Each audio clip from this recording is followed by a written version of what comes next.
السلام علیکم ناظرین، آج کے پروگرام میں آپ کو خوش آمدید۔ آج کے پروگرام کا اہم موضوع یہ ہے کہ کل اڈیالہ جیل راولپنڈی میں جو 2 عدالتیں لگی تھیں اور پاکستان تحریک انصاف کے چیئرمین عمران خان صاحب کے خلاف جو فیصلے ہوئے ہیں، یہ ان فیصلوں سے متعلق ہے۔ ان میں ایک عدالت لگی تھی سائفر کیس کو ڈیل کرنے کے لیے، اور دوسری عدالت تھی توشہ خانے سے متعلق تھی۔ تو سائفر کیس میں جو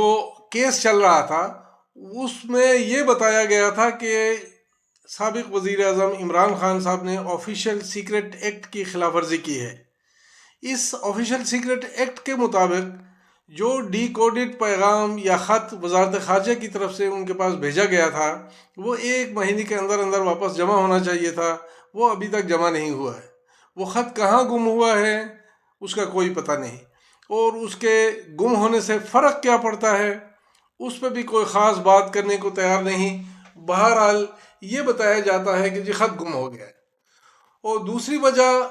آفیشیل سیکرٹ ایکٹ کے تحت یہ بتائی جاتی ہے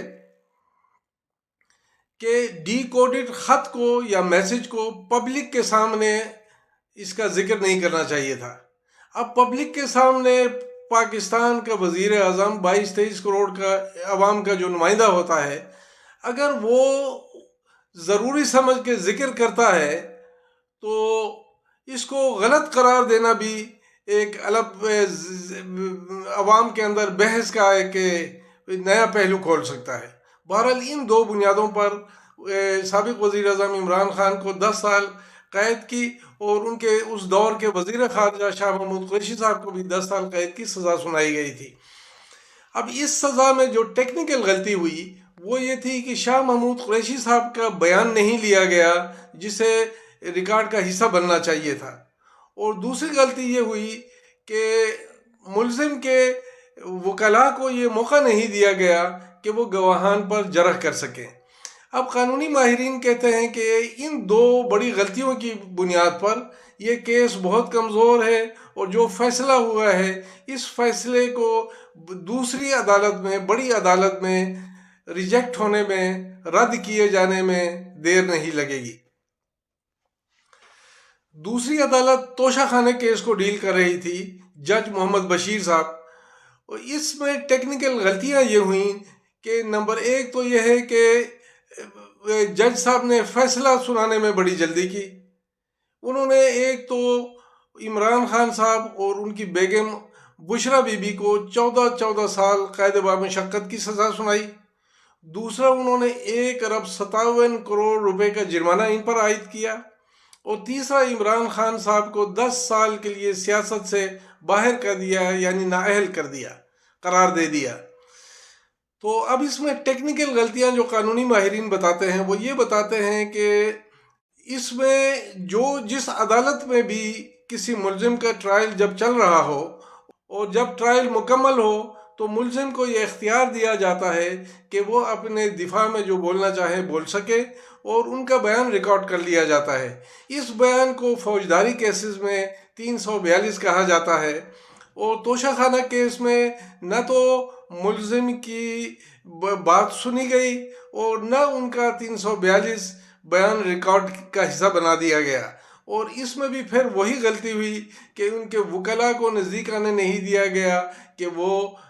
گواہوں پہ اور باقی لوگوں پہ جو جرح انہوں نے کرنا تھا وہ کر سکیں۔ تو ان 3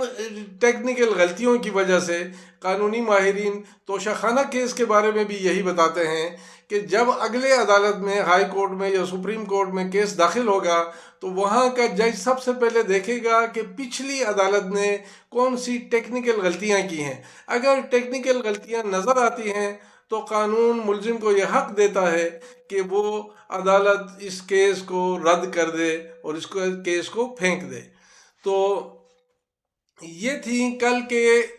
دونوں عدالتوں کے فیصلوں کے بارے میں قانونی ماہرین کی رائے۔ اب ناظرین ایک مختصر سا ذکر آپ کے سامنے کرتے ہیں توشہ خانہ کیس کا کے حوالے سے۔ توشہ خانہ ہے کیا؟ توشہ خانہ وہ سرکاری ادارہ ہے جس میں ملک کے حکمرانوں، صدر، وزیر اعظم، وزراء یا سرکاری افسران جو سرکاری دوروں پر جاتے ہیں ان کو دیے گئے تحائف توشہ خانے میں جمع ہوتے ہیں۔ یہ پاکستان کا پرانا قانون چلا آ رہا ہے کہ اس طرح کے جو تحائف دیے جاتے ہیں وہ بے شک آپ کو ذاتی طور پہ کسی کو دیے گئے ہوں، لیکن انہیں توشہ خانے میں جمع کرانا پڑتا ہے اور ان کا 20% مارکیٹ ریٹ ان کا لگایا جاتا ہے، اور اس مارکیٹ ریٹ کے حساب سے ان کا جو 20% ہے وہ خریدنے والا ادا کر کے انہیں خرید سکتا ہے۔ اب یہ جو تحائف ہیں ان کا مارکیٹ ریٹ کون لگاتا ہے؟ ان کا مارکیٹ ریٹ FBR لگاتی ہے یا اسٹیٹ بینک لگاتا ہے، اور اس کے بعد ان کی خریدنے والے میں پہلا حق اس کا ہوتا ہے جسے یہ تحفہ دیا گیا تھا۔ اگر وہ نہیں خریدتا تو پھر جو سرکاری افسران، چاہے وہ فوجی افسران ہو یا سول افسران ہو، وہ خرید سکتے ہیں،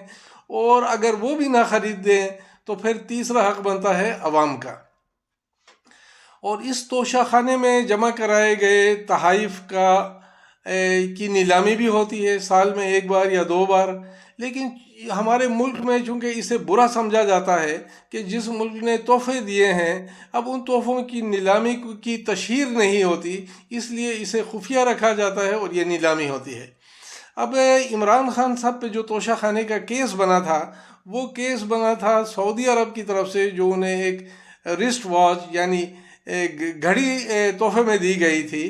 جس میں بیت اللہ شریف کی تصویر بھی تھی۔ وہ گھڑی عمران خان صاحب نے خریدنے کے بعد بیچ دی تھی، اور ان کا کہنا ہے کہ وہ جو پیسے انہیں ملے تھے وہ انہوں نے ان کاموں پہ لگا دیے تھے جن کاموں کو وہ ملک کے لیے کرنا چاہتے ہیں، جیسے القادر ٹرسٹ، جیسے ہاسپٹلز، جیسے تعلیمی ادارے۔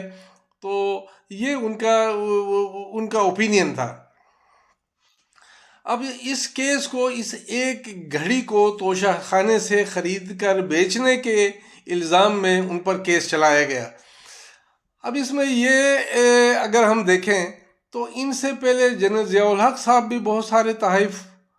کو ادائیگی کے بعد خرید چکے تھے، صدر رفیق تاڑی بھی بہت سب کچھ خرید چکے تھے، اور جنرل مشرف صاحب کو جو بہت سارے تحائف ملے تھے ان میں سے کافی انہوں نے بھی خریدے تھے، زرداری صاحب نے بھی خریدے تھے، نواز شریف صاحب نے بہت زیادہ خریدے تھے، شہباز شریف صاحب نے بھی خریدے تھے، اور یہ صرف عمران خان کی ایک گھڑی نہیں بلکہ اور بہت سارے سیاستدانوں کی خریدے ہوئے تحائف کی لسٹ توشہ خانے میں موجود ہے۔ اب آخر میں آپ کو یہ بتائیں کہ یہ جو 20% ادا کر کے تحفے کو خریدنے کا اختیار تھا،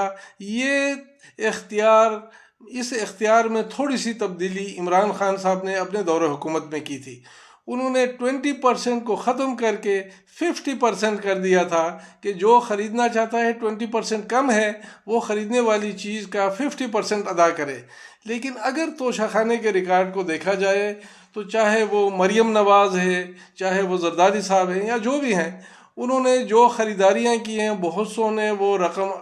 20% یا 50% ادا ہی نہیں کیا ہے، اور اگر کسی نے کیا ہے